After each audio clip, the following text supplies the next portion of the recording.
A tomtenisse, a tomtenisse, nisse tonttu is a mythological creature from Scandinavian folklore today, typically associated with the winter solstice and the Christmas season. It is generally described as being no taller than 3 feet, having a long white beard, and wearing a conical or neck cap in red or some other bright color. They often have an appearance somewhat similar to that of a garden gnome. The Tomte is one of the most familiar creatures of Scandinavian folklore, and he has appeared in many works of Scandinavian literature. With the romanticization and collection of folklore during the 19th century, the Tomte would gain popularity. In the English editions of the fairy tales of H.C. Andersen, the word nisse has been inaccurately translated as goblin. History and cultural relevance. Ancestor spirit. The tomtenisse is an echo of ancient ancestral cult. He was sometimes seen as the farmer who cleared the forest to build the farm and who in pre-Christian times would have been buried on the farm in a mound. He was sometimes referred to as the Horchal or Houchbond, from the Old Norse hor meaning mound. Other names are tuftical, tomtkub, all names connecting the being to the origins of the farm or a burial mound. It was thought that the tomtenisse was a more generalized spirits of previous generations at the homestead, and there are references to them following the family clan when they are moving. The Swedish name Tomte is indeed derived from the term for a place of residence, an area of influence, the house lot. A tomtenisse is a common name in Danish and the Scandinavian dialect in southernmost Sweden as a nickname for Nils, and its usage in folklore comes from expressions such as nisse goddrang. It may also be derived from Norse nisse, meaning dear little relative, or from the Germanic water sprite nixie. According to tradition, the tomtenisse lives in the houses and barns of the farmstead, and secretly act as the guardian. If treated well, they protect the family and animals from evil and misfortune, and may also aid the chores and farm work. However, they are known to be short-tempered, especially when offended. Once insulted, they will usually play tricks, steal items, and even maim or kill livestock. Appearance. The tomtenisse was often imagined as a small, elderly man, often with a full beard, dressed in the traditional farmer garb, consisting of a pull-over woolen tunic belted at the waist and knee breeches with stockings. This was still the common male dress in rural Scandinavia in the 17th century, giving an indication of when the idea of the Tomte spread. However, there are also folktales where he is believed to be a shapeshifter able to take a shape far larger than an adult man, and other tales where the tomtenisse is believed to have a single cyclopean eye. In modern Denmark, nisse are often seen as beardless, wearing grey and red woolens with a red cap, since nisse are thought to be skilled in illusions and sometimes able to make themselves invisible. One was unlikely to get more than brief glimpses of him no matter what he looked like. Norwegian folklore states that he has 4 fingers, and sometimes with pointed ears and eyes reflecting light in the dark, like those of a cat. Temperament. Despite his small size, the tomtenisse possessed an immense strength. He was easily offended by careless lack of proper respect and lazy farmers. As the protector of the farm and caretaker of livestock, and his retributions for bad practices ranged from small pranks like a hard strike to the ear to more severe punishment like killing off the livestock or ruining of the farm's fortune. Observance of traditions was thought important to the tomtenisse, as he did not like changes in the way things were done at the farm. He was also easily offended by rudeness, farm workers swearing, urinating in the barns, or not treating the creatures well would do so under the threat of a sound thrashing by the tomtenisse. If anyone spilled something on the floor in the house, it was considered proper to shout a warning to the tomte below. An angry tomte is featured in the popular children's book by Swedish author Selma Lagerlöf. Nils Holgersson's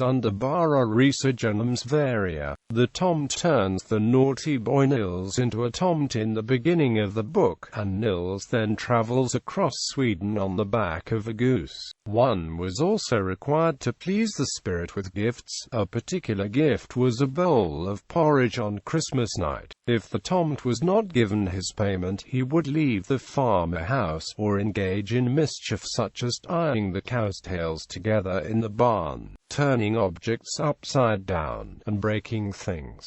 The Tomte liked his porridge with a pat of butter on the top. In an often retold story, a farmer put the butter underneath the porridge. When the Tomte of his farmstead found that the butter was missing, he was filled with rage and killed the cow resting in the barn. But, as he thus became hungry, he went back to his porridge and ate it, and so found the butter at the bottom of the bowl. Full of grief, he then hurried to search the lands to find another farmer with an identical cow, and replaced the former with the latter. In another tale, a Norwegian maid decided to eat the porridge herself, and ended up severely beaten by the nisse.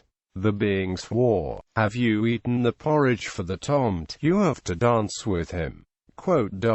The farmer found her nearly lifeless the morning after. The Tomte is connected to farm animals in general, but his most treasured animal was the horse. Belief had it that one could see which horse was the Tomte's favorite, as it would be especially healthy and well taken care of. Sometimes the Tomte would even braid its hair and tail. Sometimes actually undoing these braids could mean misfortune or angering the Tomte. Some stories tell how the nisse could drive people mad, or bite them. The bite from a nisse was poisonous, and otherworldly healing was required. As the story goes, the girl who was bitten withered and died before help arrived. Tomte after Christianization. The Tomte was in ancient times believed to be the soul of the first inhabitor of the farm, he who cleared the Tomte. He had his dwellings in the burial mounds on the farm, hence the now somewhat archaic Swedish names tomtenisse and tomtekal, the Swedish and Norwegian tomtkub and tomtbond, the Norwegian hortel and the Finnish tonttu.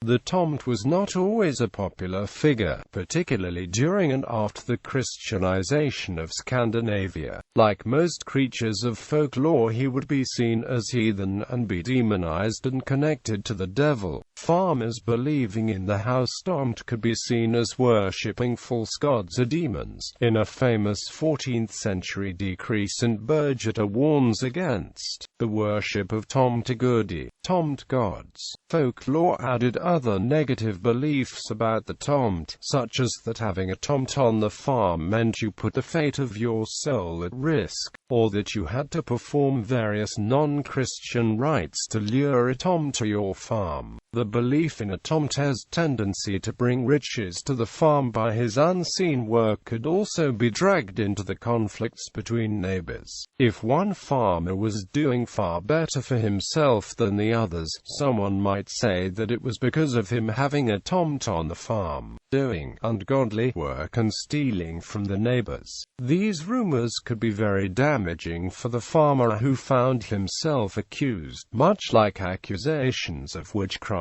during the Inquisitions. Similar folklore. The tomtenisse shares many aspects with other Scandinavian whites such as the Swedish vatar, Norwegian vetter, Danish valjeta, or the Norwegian tusse. These beings are social, however, whereas the Tomte is always solitary. Some synonyms of Tomte in Swedish and Norwegian include gardboyard, dweller, gardvord, godbond, fjordsnisse, gardsra. The Tomte could also take a ship for his home, and was then known as a skepstomte, skibsnisse. In other European folklore, there are many beings similar to the Tomte, such as the Scots and English brownie, Northumbrian English hob, the German Heinzelmännchen, the Dutch kabouter of the Slavic domovoi. The Finnish word tonttu has been borrowed from Swedish. Modern Tomte. The tradition of tomtenisse is also associated with Christmas. It is known as a gift-bearer and is considered one of the Scandinavian versions of Santa Claus. The Tomte is accompanied by another mythological creature, the Yule goat. The pair appear on Christmas Eve, knocking on the doors of their homes, handing out presents. The tomtenisse will deliver gifts at the door in accordance with the modern-day tradition of the visiting Santa Claus enters homes to hand out presents. The tomtenisse is also commonly seen with a pig, another popular Christmas symbol in Scandinavia, probably related to fertility and the role as guardians of the farmstead. It is customary to level behind a bowl of porridge with butter for the tomtenisse, in gratitude for the services rendered. In the 1840s, the farm's niece became the bearer of Christmas presents in Denmark, and was then called julenisse. In 1881, the Swedish magazine NY Illustratidning published Victor Rydberg's poem Tomten, where the Tomte is alone awake in the cold Christmas night,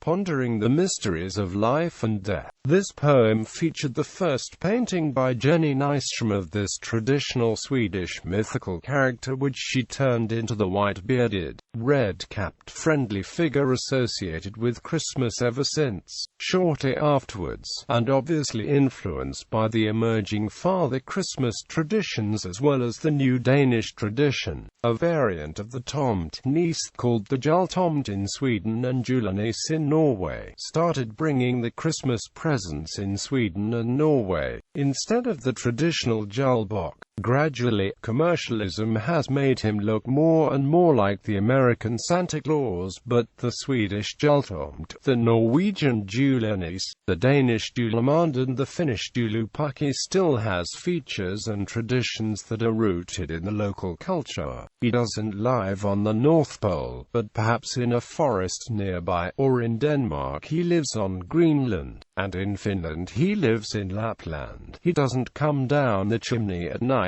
but through the front door, delivering the presents directly to the children, just like the Yule goat did. He is not overweight, and even if he nowadays sometimes rides in a sleigh drawn by reindeer, instead of just walking around with his sack, his reindeer don't fly. And in Sweden, Denmark and Norway some still put out a bowl of porridge for him on Christmas Eve. He is still often pictured on Christmas cards and house and garden decorations as the little man of Jenny Nystrom's imagination, often with a horse, a cat, or riding on a goat, or in a sled pulled by a goat. And for many people the idea of the farm tomte still lives on, if only in the imagination and literature. The use of the word tomte in Swedish is now somewhat ambiguous, but often when one speaks of jultomten or tomten one is referring to the more modern version, while if one speaks of tomte or tomtana one could also likely be referring to the more traditional tomte. The traditional word tomte lives on in an idiom, referring to the human caretaker of a property, as well as referring to someone in one's building who mysteriously does someone a favor, such as hanging up one's laundry. A person might also wish for a little hustom to tidy up for them. A tomte stars in one of author Jan Brett's children's stories, Hedge's Surprise.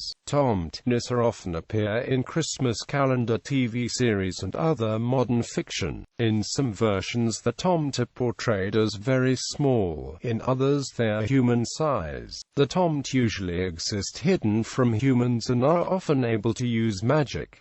Related reading: VAR Svenska Tomte Ebsjorn, ISBN 9127055736. Victor Rydberg's The Tomten in English.